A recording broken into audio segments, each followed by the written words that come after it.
vamos a saludar vía telefónica al activista, historiador, escritor y director del Fondo de Cultura Económica, Paco Ignacio Taibo II, Paco Ignacio Taibo II, a quien le agradezco mucho que nos acompañe para hablar sin censura. Paco, un abrazo, ¿cómo te va? Un abrazo, buenos días. Oiga, ¿cómo les va con esta pandemia? Me imagino que el reto en el Fondo de Cultura es aún mayor. Pues yo creo que vamos resistiendo. Mira, la pandemia cayó como una nube negra sobre la vida de millares y millones de ciudadanos a lo largo de todo el planeta. No lo íbamos a poder evitar. Y en esa medida, pues el problema fue ajustarnos. Para nosotros en el fondo, en Educal, en DGE, las 3 grupos que coordino, el problema fundamental es mantenernos pagando los salarios de la gente y poco a poco ir recobrando posibilidades. El golpe fue muy fuerte. Cerramos 115 librerías, se cerraron las imprentas, ya no pudimos salir a ferias del libro, se acabaron los tendidos, los viajes programados para regalar libros en comunidades indígenas a los niños no los pudimos hacer. Y lentamente en estos meses, pues rearmamos la estructura. Entonces seguimos produciendo libros en una cantidad menor de la que teníamos pensada, de 650 que queríamos sacar, títulos que queríamos sacar este año, vamos a sacar 250. Hemos reabierto 46 librerías con la modalidad de mostrador, sin poder entrar a la librería. Reactivamos las librerías virtuales e hicimos redes con los maestros de primaria, con los clubes de lectura, en las que conectamos a 7,000 gente de clubes de lectura. Se empezó a dar capacitación, a recomendar libros. O sea, dentro de lo que cabe, estamos sobreviviendo, pero la crisis es de dimensión mayor. Tuvimos que suspender las grandes ferias del libro y hay que ir con mucho cuidado a las 2 que aún quedan hacia fin de año para ver cómo vamos, si vamos y de qué manera, ¿no? La de Guadalajara y la de el Zócalo, del DF. O sea, resistir es vencer, compadre. Paco, yo siempre he dicho que la trinchera, la tuya, la de la lectura, es la trinchera más noble de esta llamada cuarta transformación por Andrés Manuel López Obrador. Para dejar este tema particular, ¿cuál sería el mensaje para tantos estudiantes y tantos mexicanos que veían y ven con mucha nobleza, con mucho cariño, este amor que le estás metiendo desde abajo a promover la lectura? ¿Qué les dices en estos momentos? Mira, yo creo que el mensaje que lanzamos cuando empezó el COVID era: los que pueden, retírense a su casa y retírense leyendo, ¿sí? Leer es una forma de mover la salud mental, de darle oxígeno a la salud mental en condiciones de aislamiento. Los que tuvieron que salir de la calle porque no hubo de otra, y benditos sean las enfermeras, el gasero, los compañeras cajeras de los supermercados, los de la luz. De veras tenemos una deuda de sangre con ellos y no se nos puede olvidar, de tal manera que sí, coincido con Andrés, la reconstrucción es primero los pobres. Y en ese sentido, bueno, el mensaje es por resistir y seguir leyendo y seguir pensando y seguir creando pensamiento crítico y contrarrestar la pinche campaña nefasta de los que antes eran chayoteros, ahora se volvieron los portavoces de la libertad de expresión. Déjenme reírme un rato, man. Oye, Paco, precisamente sobre eso, ayer pues muchos se rasgaron las vestiduras porque un reportero independiente habla de la caja que idiotizaba, y salió el gran periodista Ciro Gómez Leiva a decir cómo esta grosería en momentos de fiesta. Pues hablando de esas cosas, creo que mucho de cómo está el México de abajo, se lo debemos a la pinche caja idiotizadora esa, que hasta ahora parece ponerse a disposición de la gente, del pueblo, con esta campaña para educar, para alfabetizar, para ayudar a la Secretaría de Educación Pública. Mira, yo creo que el día en que los chayoteros hagan públicas sus cuentas y digan de qué han vivido los últimos 20 años, ese día se les cae el mundo, compadre. Pero además todos los días hay noticias notables. Hoy acabo de ver hace 10 minutos una foto de el Mencho y el Choncho con Calderón y Fernández de Ceballos sonriendo. Carambas. Estaba tan podrido el aparato en las alturas que poco a poco siguen brotando informaciones de las complicidades en los negocios sucios, en los negocios turbios, en los desvíos de dinero, en la corrupción y en la relación con el narco, ¿sí? Y ese es el país que heredamos y con el que tenemos que jalar porque no hay otro, ¿no? Pero al mismo tiempo sí pedimos limpieza. Hay que hablar con la verdad por delante, y en ese sentido estamos platicando con el activista, historiador, escritor y director del Fondo de Cultura Económica, Paco Ignacio Taibo II. Déjame preguntarte, Paco, ¿cómo ves al México en este momento de los Lozoya, de los García Luna, de los que niegan calderónicamente todo, como Felipe Calderón, el México de los César Duarte, de los Javier Duarte? ¿Cómo ves al México en este momento? Te voy a hacer una pregunta maligna. No lo sabíamos ya. O sea, tú y yo no lo sabíamos. Y la respuesta es sí lo sabíamos.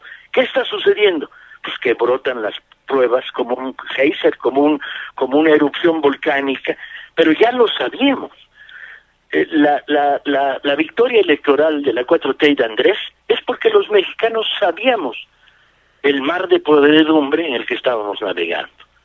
Lo que pasa es que no teníamos los elementos probatorios, y porque además el sistema judicial sirve para dos cosas, para nada y para una pura celestial chingada, ¿sí? Y entonces no había manera de etcétera. Cada vez que Santiago Nieto hace una investigación financiera, bueno, las cosas que de repente salen ahí, uno queda con la boca abierta. Resulta que en el último captura de un jefe de banda narcotraficante, aparecen 600 vinculados con cuentas económicas blanqueando, y no quiero saber quiénes son, cuántos de esos son banqueros, cuántos son prósperos industriales, cuántos son políticos panistas, cuántos son políticos priistas, ¿sí? Y espero que algún día lo sepamos, porque la clave es queremos saber.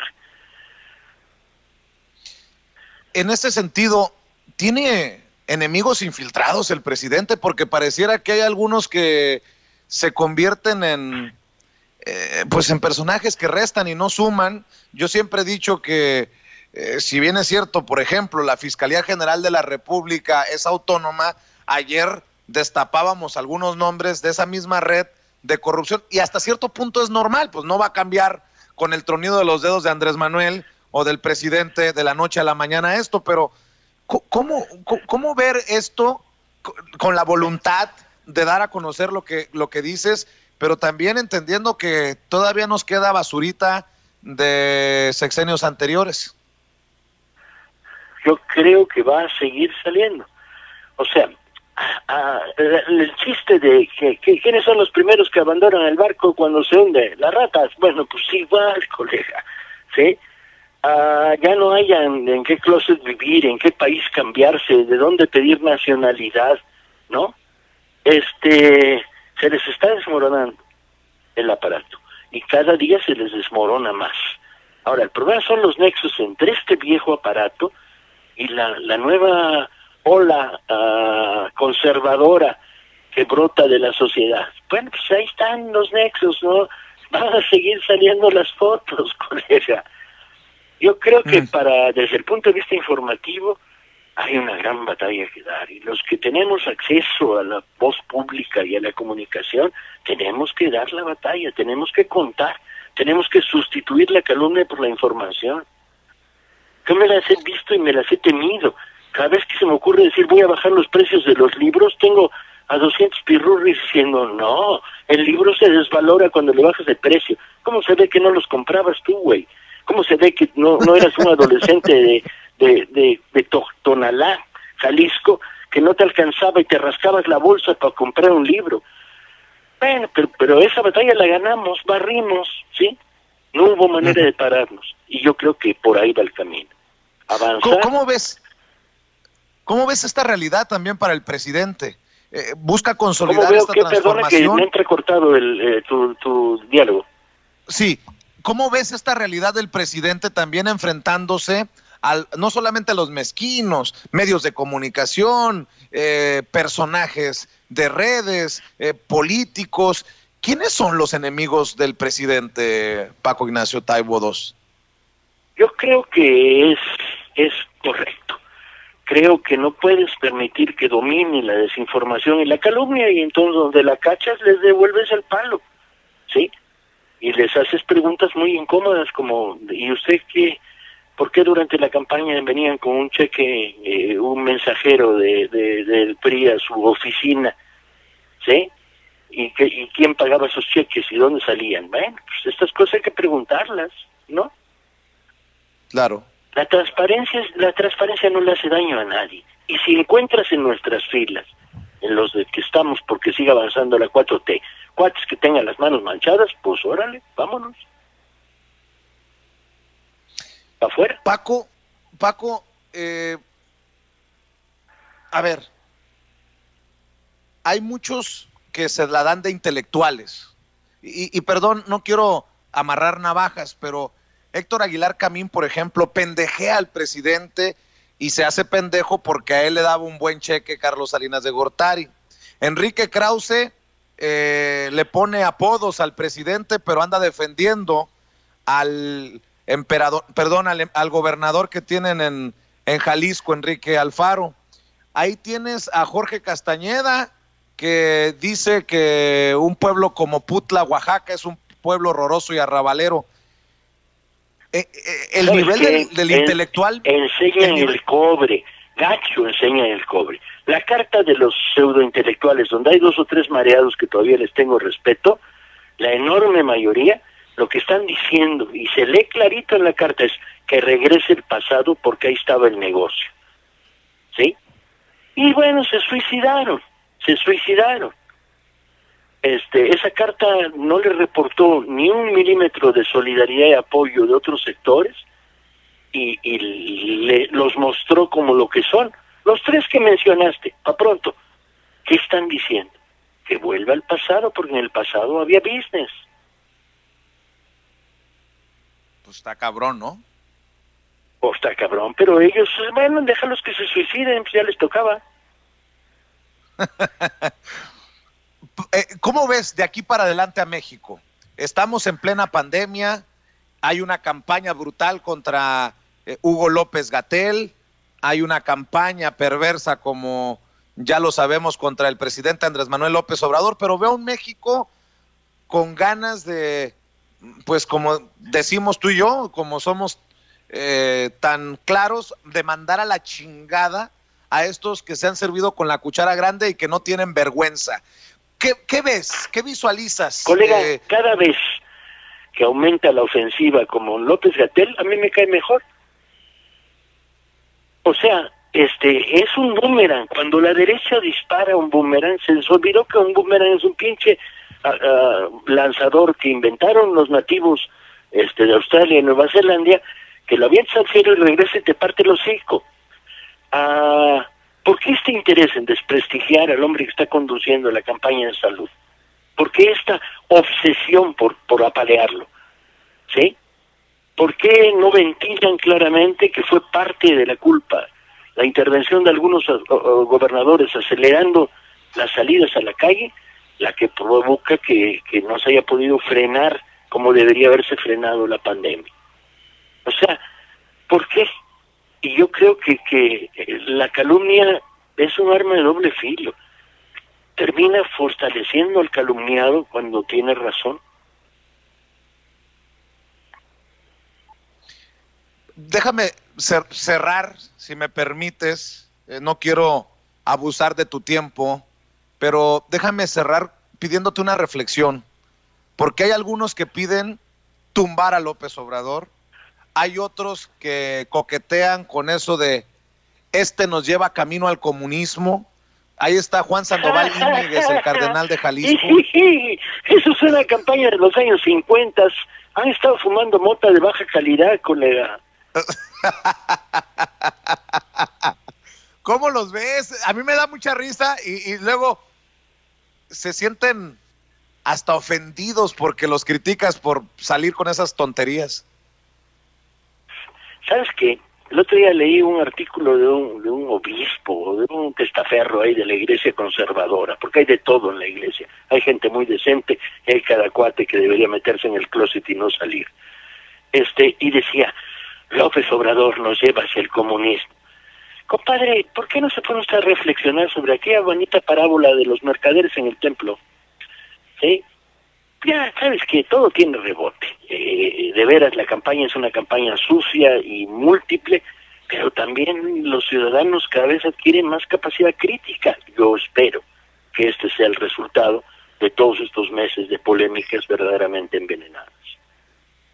Por primera vez estoy de acuerdo en mucho tiempo con el Papa Francisco que ver por los pobres no tiene nada que ver con comunismo. Pues sí, sí señor.